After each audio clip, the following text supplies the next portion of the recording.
There we go. Before we get this round wrap up underway, let's just pray for Matt Rao's shoulder.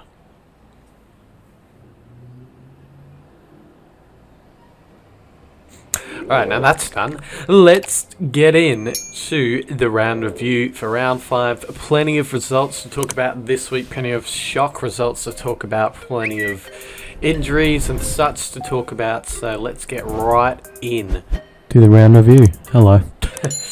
Alright, the first game was on Thursday night between the Blues and the Saints. I tipped the Blues for this one, but it wasn't to be, as the Saints were able to win the game by 18 points. The Blues did make a late charge in the third and final quarter. They got the margin, within 18 points, but just couldn't get the comeback fully going. The Saints just looked the better team in the first half. They were really strong. Their defense held up really well, and their midfield to forward line connection was excellent. They really just look like they're clicking at this stage, especially from last week when they absolutely I don't want to be rude, but destroyed the Tigers. They came out this week with the same intensity, the same pace, and the Blues just could not stop it. They did okay in some parts, but the Saints from the first quarter just looked on. They were ready for this match, and their pace absolutely just worked out the Blues. And so look out, the Saints, fast side, and they do know how to play Marvel very well as well. So right on to the Saints, 18-point winners and 4th on the ladder now, so good job. Next was the Friday night match between Magpies and the Bombers, and I didn't see this coming. I don't thought a lot of people did see this coming. The Pies got out to a blistering start with 3 goals in a row, but then some turnovers got the Dons back into the game, and when the Dons got back into the game, they actually were really, really good.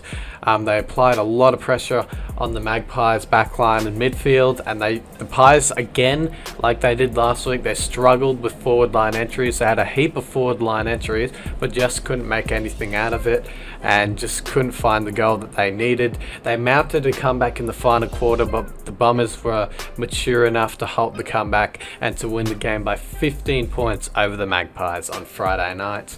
With Dylan Shield, he was an absolute gun on this night, getting 29 disposals and 1 goal that won the game for the Dons at the end, so it was very fitting.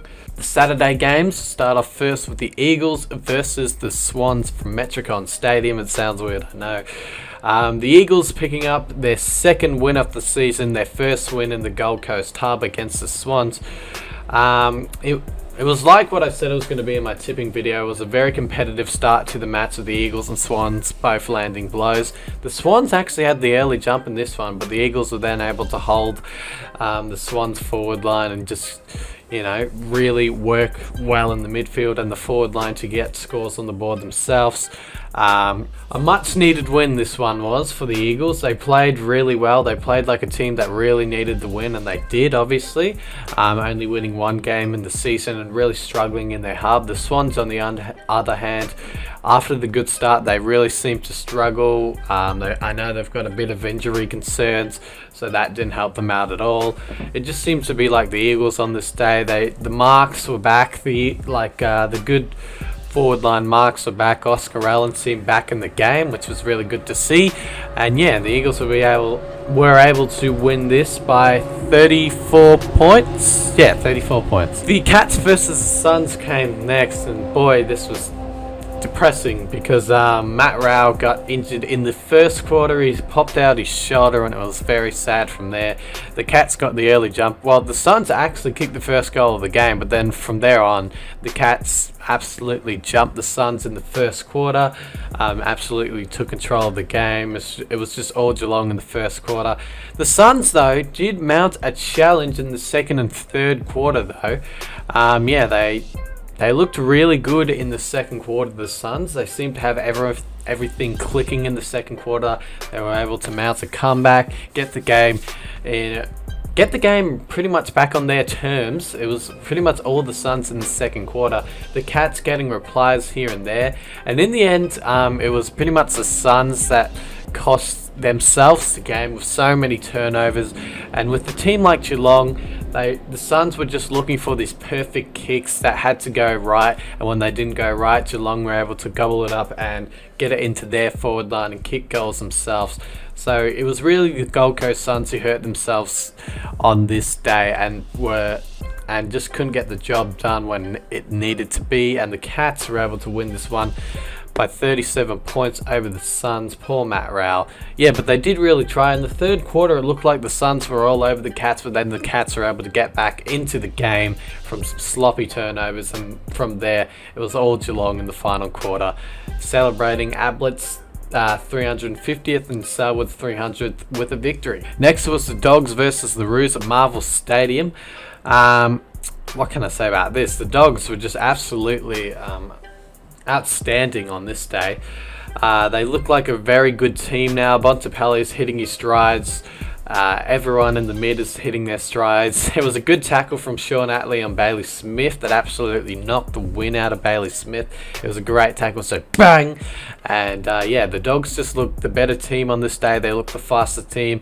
They had better ball control than North Melbourne. I was watching the game. North Melbourne just couldn't seem to hit the right targets. So many handballs, and the Dogs' pressure just caught the Roos handball game out, and they were able to get turnovers, get it into their forward line, and create scoring opportunities. The Dogs' forward line is really threatening, and Josh Bruce, I tell you what, he was a star on this day, kicking 6 goals against the Roos, and the Dogs took this one out by 49 points, 87-38 at Marvel. So there you go. The final Saturday game was between the Lions and the Power at the Gabba. First, third, that is the Power that were first and the Lions that were third, now sharing the top of the table because the Lions were able to win this one by 37 points, 85-48. Yeah, it was pretty much all the Lions on this night. They were just revving up. They were doing the good old Charlie Cameron rev up. They just looked unstoppable this night. The Power were good in glimpses of the match, but just couldn't find full control over the ball. It was pretty much all the Lions. There was a stage where it was very close. It was 12-13, and then I looked back on the scores. It was like 12-49 or something, 39. Yeah, so the Lions, after a bit of a slow start to this match in particular, they got out to a big lead. They were just that energy that was there last year or the year before or whatever was there in this game. They just took control of the ball. The Power had glimpses again, but yeah, it was just all the Lions sort of exposing the Power, and yeah, maybe they're the team to beat all of a sudden, the Lions. Close up the Giants, so I'll tell you that much. Next we had the Sunday games, and the first one we kicked off with the 2 winless teams, Adelaide and Fremantle. It was a bit of a sloppy game, not gonna lie. They definitely looked like 2 teams that really needed a win, and they did, obviously. But again, it was the Crows kicking themselves. They had so many opportunities, just couldn't make them count. They kicked 4-10 on the day, so 34-54 was the final score. Yeah, the Dockers just looked like they wanted it more. There were glimpses where the Crows looked like they wanted it more, but it was just the Dockers on this day. And even without Fife, I mean, they were able to control the mid and just get it into their forward line. And Taverner was great on this day, taking great forward marks, and when he wasn't, just putting in a contest like big forward should be, and the Crummers worked well. There was just so much better ball movement from the Dockers. Sometimes at stages it was sloppy and lucky ball movement, but again, the Crows' defense just couldn't handle it. And yeah, they just really struggled on the day, the Crows. The Dockers put so much forward line pressure that they just couldn't handle it, the Crows. And yeah, the Dockers were able to get the win by 20 points over the Crows. There you go. The evening Sunday game took place at the G between the D's and the Tigers. And I thought this would be a day where the Tigers would come back on the winners list, and it absolutely was. As we know, the D's are sort of struggling. They're a mid-average team, the D's, aren't they? They win some, they lose some, but they're not very consistent at all in the winning category, I guess to say. The Tigers really needed this win, coming off the back of 3 winless weeks and going up to a Sydney or a Queensland hub, and they got the win by 27 points. They just looked a bit back in form. As for Melbourne, their form just isn't there at the moment. That exciting form from 2018 isn't there, and it doesn't seem like it's coming back anytime soon. All their players that did well that year are just struggling this year a bit. They had an okay start and they had an okay patch in this game where they got it back within 20 points, 14 points or something like that. But then the Tigers just took control of the game and were able to win this one by 27 over the D's, get back on the winners list, and now I think they're 10th on the ladder or something, so they can definitely get started on their push back into the 8 because they are a good enough club, but it's going to be hard for them. They've lost 6 players now, I think 4 due to injury and 2 because of personal reasons, not going up to the hub of personal reasons because of personal reasons, I should say. So it'll be an interesting challenge for the Tigers. The final match took place between the Giants and the Hawks. The Giants got the early jump in this match. They just looked like the better team in the first half. But then the Hawks managed to come back. I think it was in the second or third quarter against the Giants. They got the margin really close. I think it was at like 20 points, 13 points at one stage. But then from there on out, the Giants absolutely took control. Finlayson and Himmelberg were the 2 main scorers for the Giants. I'm not sure what their final total was combined on the day, but I believe at one stage they had both kicked 4, so a combined total of 8 goals together. They were the threat in the forward line. And from this game, it looks like the Giants are just back in form with all their key players back, like Kelly, Ward, Toby Green. They look like they're threatening self that they did last year. So maybe they could make another push towards the grand final. We'll see. The Hawks did put up a challenge, but it was great to watch Phil Davis, just a good defender, defending the forward line and the Hawks were just struggling in the forward line at some stages, especially in the final quarter. So the Giants' backline definitely held up when it needed to. But there were some stages where you could say the Hawks were good, but in the end, the Giants were able to win this match by 34 points over the Hawks. That is the round review done and dusted for round 5. I'll see you for the round 6 tips this week and maybe another video. You never know. Just keep an eye out on the channel, rolling out some content, so I'll see you later.